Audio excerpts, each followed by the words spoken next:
What's up, everybody? My name's Rob Simmons, and welcome to my channel. As requested, I'll be actually doing another travel video by Mitchell Travel's Seville Travel Guide. And I always says my requested reaction videos.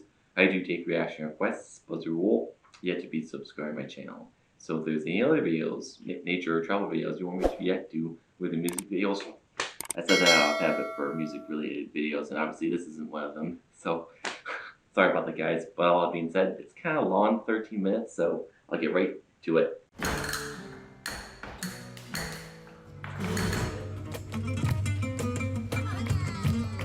Nice B-roll. Fits the music perfectly. Nice.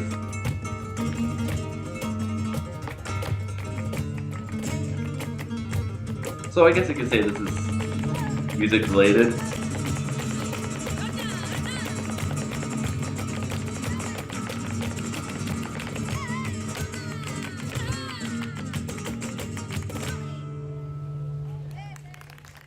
Nice.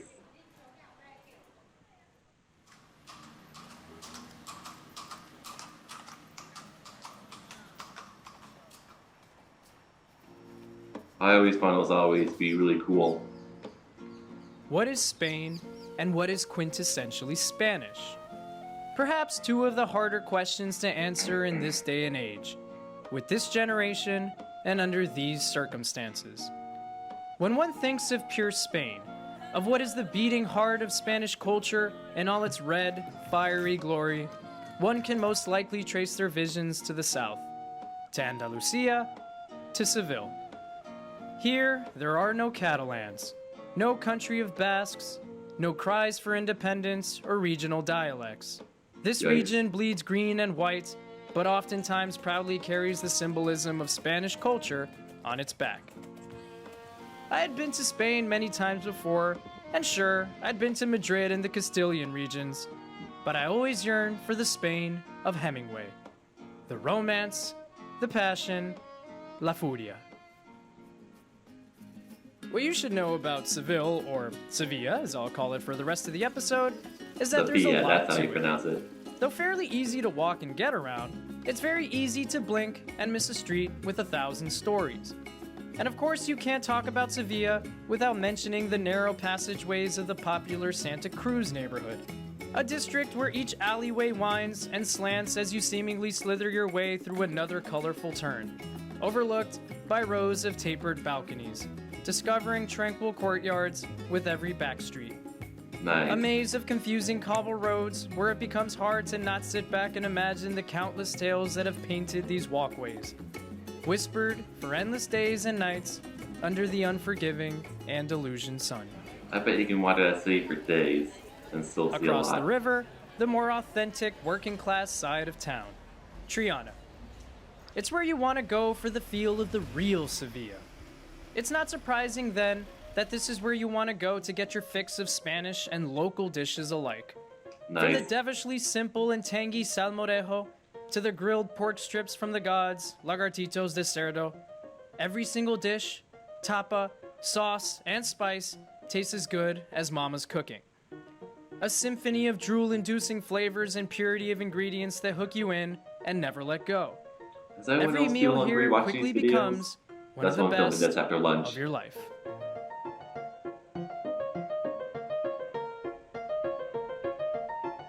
I'm not saying that because I want to take in the info.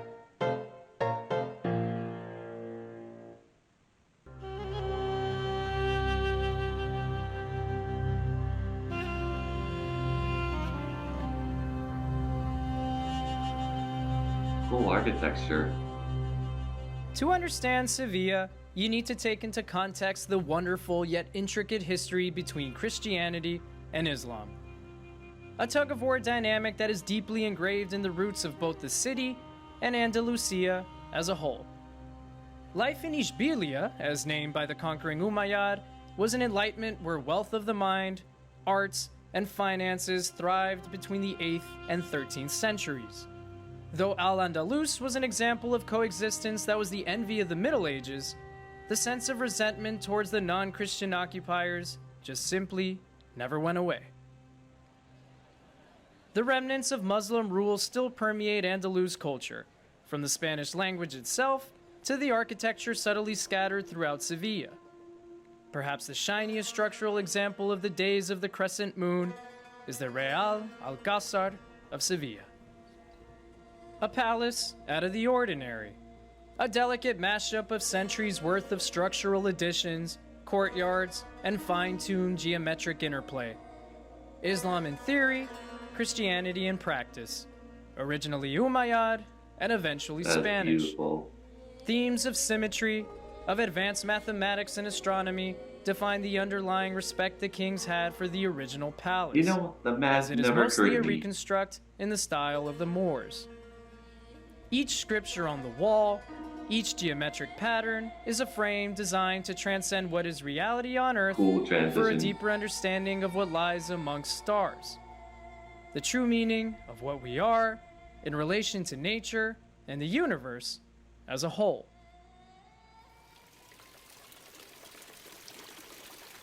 Then there is, of course, the gardens.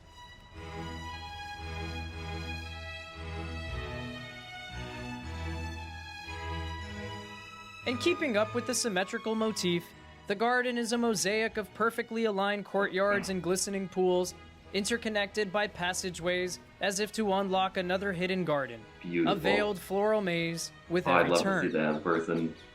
This one's special.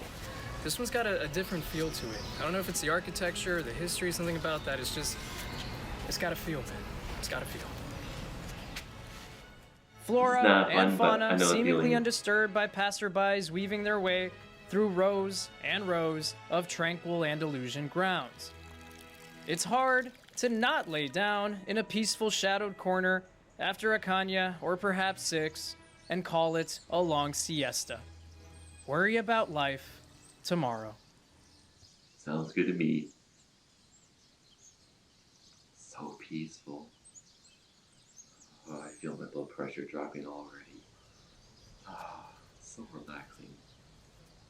Maybe I should be a ASMR artist. I don't know.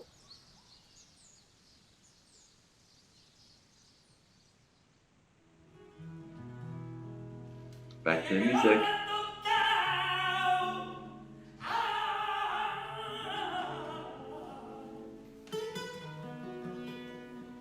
Flamenco es una expresión cultural que tiene varias vertientes.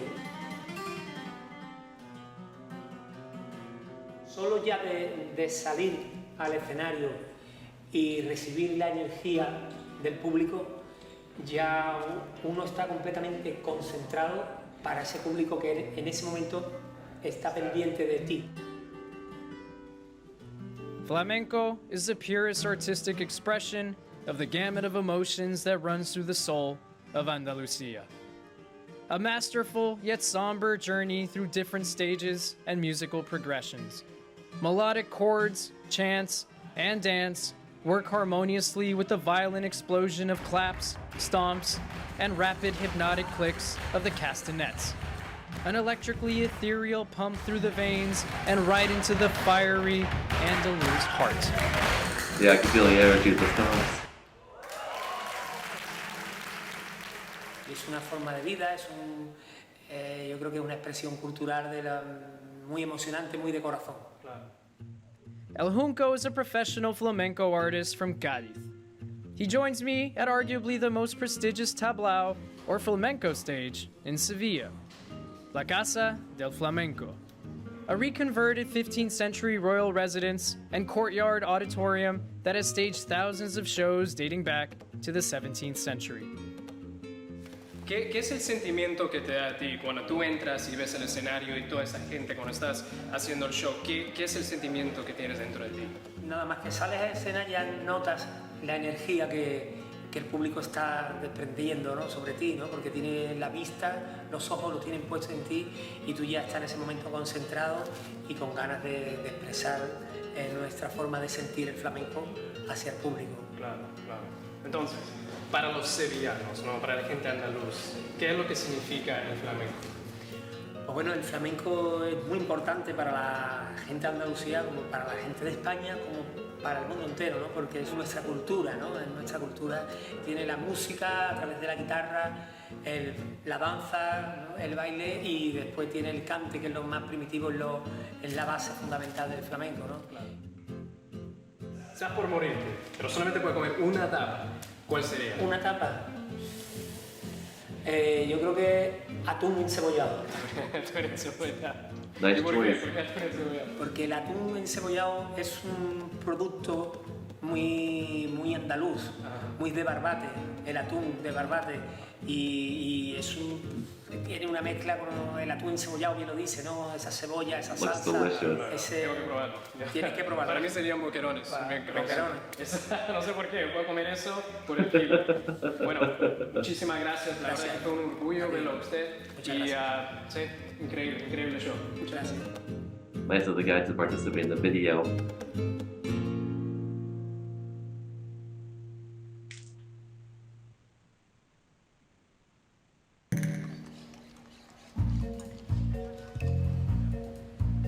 In most Beautiful cities I clear travel sky. to, there's always some kind Well, that's of cool. architectural oddity. The kind that makes you sit back Like in and scratch Valencia. your head. But you're not quite sure if you're scratching it in the best way. In this case, that would be Las Setas de Oh, Sevilla. I love that.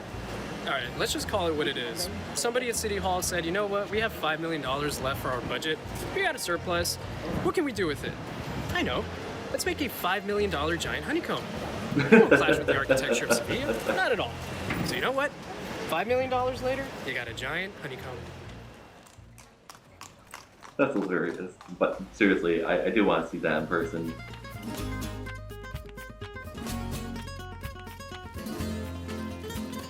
Spain is simple, Spain is restless.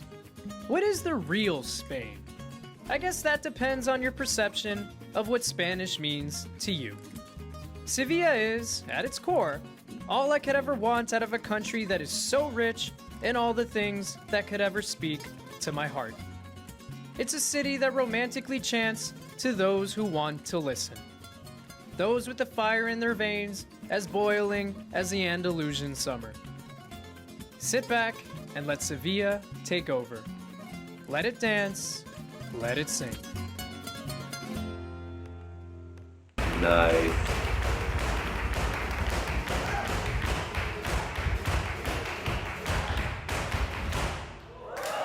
Wow.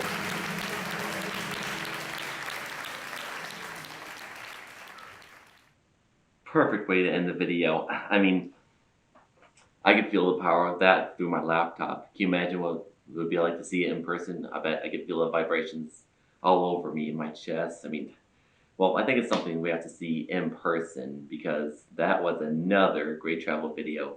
Now I have 3 places in Spain to visit: Madrid, Valencia, and Sevilla. I hope I pronounced the country's name correctly. Of course I did. I just watched the video. And I just want to see the tight alleyways, the beautiful gardens, and the giant honeycomb in person. So all that being said, another successful travel video, or excuse me, another great travel video. As soon as COVID lets up, I'll definitely go to Spain. Let me know in the comments what you think of this video. Thank you for watching.